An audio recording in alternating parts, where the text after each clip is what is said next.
My name is Rowan Keene, and if there's one thing my family has always counted on me for, it's fixing things.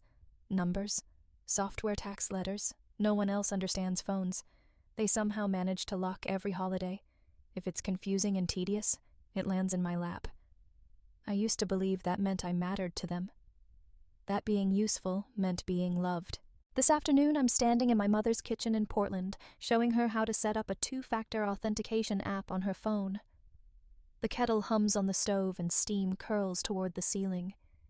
The light through the lace curtains looks the same as it did when I was a teenager doing her tax organizer worksheets at this very table, believing competence was currency. Just tap here, I say, gently as she fumbles with her glasses.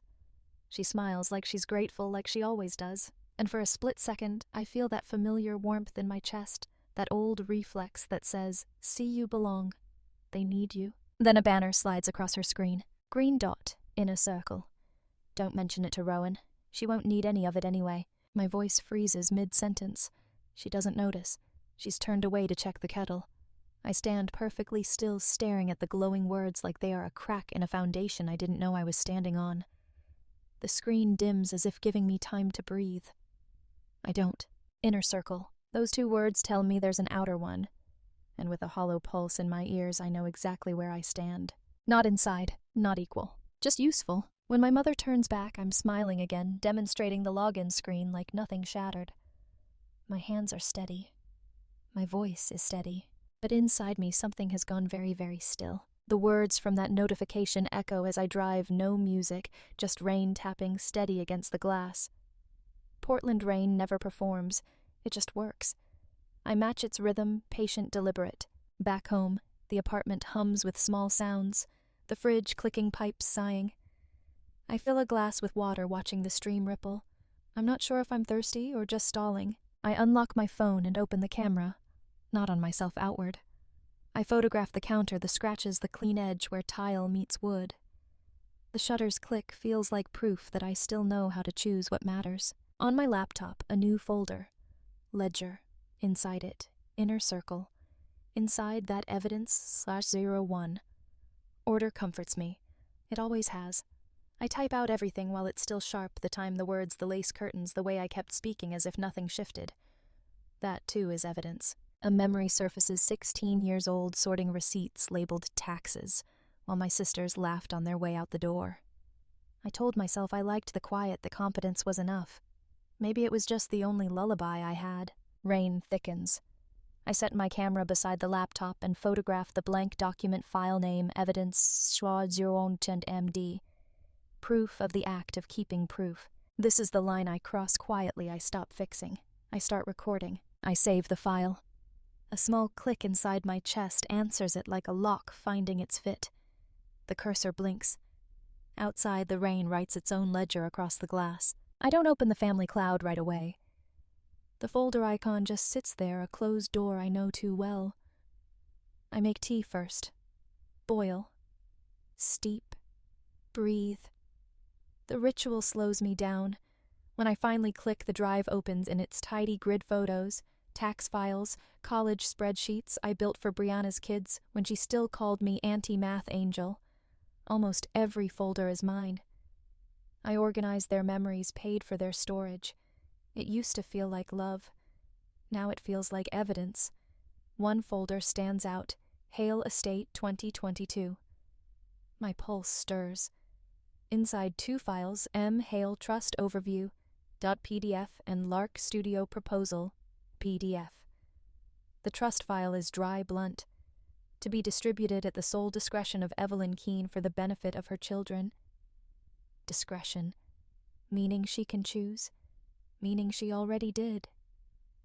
The second file blooms with mood boards and wishful notes. Lark's Dream Studio funded when the inheritance clears. My name doesn't appear anywhere. For a second, old reflexes twitch. I could fix this, make it viable. But I don't. I close the file untouched. A text buzzes in lawyer's name. Claire Morin. She's excellent. You okay from Marcus? Working on it, I reply. True enough. I email Claire, professional, measured, no attachments yet. A consultation about a discretionary trust. Sending it feels like drawing a clean line through years of quiet compliance. Then I write to my mother. For my records, could you please send a copy of Grandma Margot's trust documents? No emojis, no apologies, just a request. It's not confrontation yet. But I know she'll feel it that way, and for once, I don't care. I'm done being the daughter who never asks. Sunday wears its usual gray, honest heavy. My shoes crunch the same gravel driveway I once called lava. Inside the house smells of rosemary and lemon, all practiced comfort. My mother folds napkins like ritual. My father pours wine too loud. Brianna arranges perfect family photos and Lark hides behind her phone. I take my usual seat. I know about the green dot chat, I say. The silence that follows is clean and sharp. My mother falters. We didn't want to burden you. You have stability. They need it more. There it is, the quiet cruelty of assumption. Brianna leans in. I have kids' college bills. You're fine, my father adds. Let's not make this dramatic. It's a family decision. A decision without me isn't family, it's exclusion. I'm not here to argue, I say. Just send the documentation. My lawyer will review it. Brianna's voice spikes. A lawyer over money. Over respect, I answer. Lark whispers. Don't make this ugly. I didn't, I tell her. I'm just naming it. My mother reaches out, careful not to disturb the table setting. Please, Rowan, privately. I smile faintly. We just did. Outside, the air smells of cedar and rain. For the first time, I don't look back. Monday morning feels too bright, as if the world forgot what happened last night. I sit at my kitchen table, laptop open, camera beside it, when my phone buzzes. It's Lark's story, her in soft light, a tear on her cheek. Some people only care about money, not family. No shock, just quiet certainty. I screenshot it, label it, file it under smear public. Then Brianna's post. The people you'd give everything to are the first to turn away. Comments flood in old neighbors' childhood, mothers typing, "Stay strong, mama." I archive that too. My mother texts, "Please be the bigger person like you always are." The old script. I don't reply. I forward everything to Claire, my lawyer. They're choosing public pressure over transparency, I note. Her response. This strengthens our position. I'll revise the settlement upward. I breathe. My grandmother's cursive flashes in memory, steady, kind, certain. I pull on my coat and walk to a cafe nearby. Coffee, rain, quiet music. I wonder if grief always looks like anger to people who never learned to read silence. A message, new term sent. Standby. Then another. They'll fold. They don't want discovery. Outside, rain softens to mist. My reflection in the window looks older, defined. I lift my camera, capture the blur of street and shadow of my face. The shutter clicks. I'm not defending anymore. I'm documenting. By Thursday afternoon, everything feels suspended like the air right before a storm breaks, when the clouds haven't decided whether to darken or dissolve. My inbox pings at 2:14 p.m. A subject line from Claire, proposed resolution sent. No theatrics, no fanfare. Just the kind of sentence that changes things quietly and permanently. I'm at work when it happens, in the muted hush of an office where everyone is too busy calculating other people's futures to think about their own. Marcus leans over the partition, a container of leftover pasta in his hand. His eyebrows lift in question. I shake my head once, not defeated, just answering a question he didn't ask aloud. I'm not ready to explain anything. Not until it's done. My phone buzzes again. A second email from Claire Wire, confirmation, by end of week, expected. And below it, the revised figure, $38,000. Not a fortune, not a ransom. Just a number that says I saw what you tried to do and I refuse to be erased. I step outside to breathe, coat pulled tight against the November chill. Downtown Portland hums with bicyclists and coffee drinkers and the faint scent of rain clinging to brick. I walk 2 blocks to the river and watch the water move steady, indifferent, unstoppable. When I return to my apartment, the space feels different. Not bigger, just mine in a way it hadn't been before. I open my laptop, and this time I'm not trembling. I open a blank email addressed to my family, subject, financial and technical transition. It doesn't take long to write. Years of unpaid labor have already drafted the words inside me. I explain clearly and professionally that I am disengaging from all pro bono services. I list accounts they will need to manage on their own, now retirement portals, tax filing passwords, FAFSA, planning tools, quarterly reminders. I attach a neat spreadsheet of login recovery steps and note that future financial conversations should be directed to licensed professionals. No anger, no sarcasm, no poetic justice speech. Just clean lines, boundaries wearing tailored clothes. I end the email with one final sentence.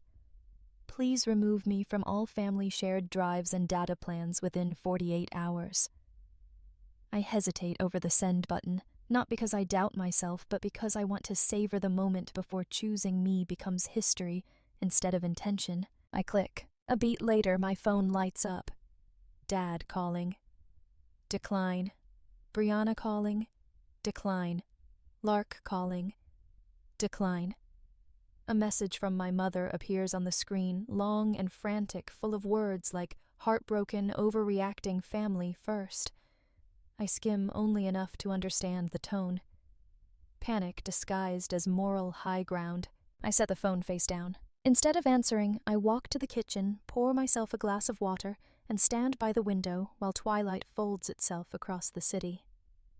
Apartment windows blink alive one by one like stars deciding where to land. The glass is cool against my fingertips. For once, I don't feel like I'm on the outside of anything. I lift my camera focus on the reflection of my own face layered over the skyline and press the shutter. The click sounds like a door closing gently behind me, and another opening somewhere I've never been allowed to go. A year later, mornings look different. Light spills through the tall Pearl District windows, soft and gold. Dust drifts in air scented with film chemicals and eucalyptus. The quiet no longer asks anything of me, it just exists. Healing didn't come in grand gestures.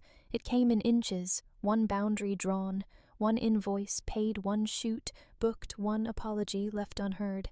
It's not cinematic, but it's real. I'm adjusting a softbox when Amber steps in, cheeks flushed, camera bag slipping from her shoulder.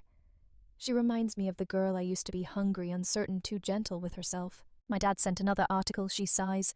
Creative careers, why passion doesn't pay rent. I know that sting. You know what pays rent, I tell her. Charging full price, filing taxes, knowing your worth. She laughs, steadies. I hand her my old ledger. You don't need anyone to validate what you're building, I add. When she leaves to prep gear, I glance at my phone. No calls, no messages from home. Just a note from my assistant and a reminder to order film. Peace quietly earned. Then my mother's name.